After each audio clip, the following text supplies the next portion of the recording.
Dans une prison conçue pour accueillir cet homme, $1 milliard ont été dépensés pour construire une cellule en verre capable de résister aux armes nucléaires. Cet homme, c'est le redoutable Liu Longguang.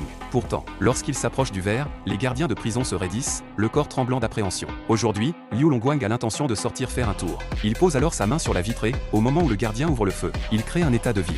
La seconde d'après, le verre, réputé incassable, se brise soudainement, formant un grand trou. Liu Longguang tend les doigts et assomme instantanément le gardien. Puis il se débarrasse rapidement d'un autre gardien. Ainsi, il s'échappe de la prison.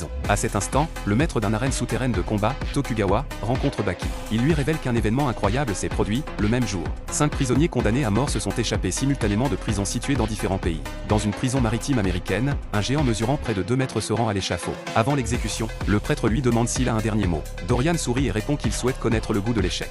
Le prêtre fait signe de commencer l'exécution. Les gardiens activent le mécanisme, et très vite, Dorian est suspendu dans les airs, luttant pour sa vie jusqu'à ce qu'il cesse de bouger, perdant son souffle. Alors que le médecin légiste s'approche pour vérifier son état, Dorian, censé être mort, ouvre brusquement les yeux. En un éclair, il se rue dehors, éliminant le médecin. Et d'un coup de pied, assomme un gardien. Dans l'effroi des témoins, il brise les chaînes qui le retenaient, dégageant une aura terrifiante. Lorsque le gardien ouvre la porte, il découvre une scène choquante, tous les hommes sont suspendus au plafond par des fils d'acier, tandis que Dorian a déjà disparu. Pendant ce temps, dans une prison anglaise, un condamné nommé Dole subit une électrocution. Les puissants courants électriques parcourent son corps, provoquant des convulsions et des jets de fumée de son crâne.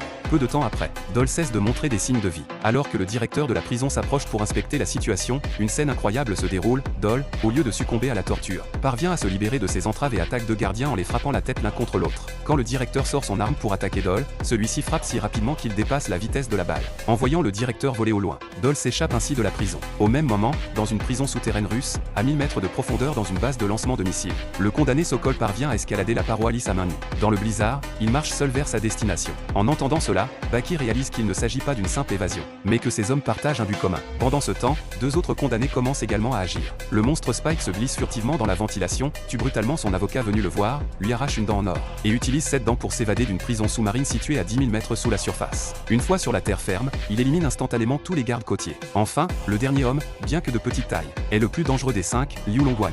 Ces 5 condamnés semblent être influencés par une sorte de consensus, se dirigeant tous vers Tokyo avec un seul objectif en tête, défier le jeune Baki, le plus fort du monde.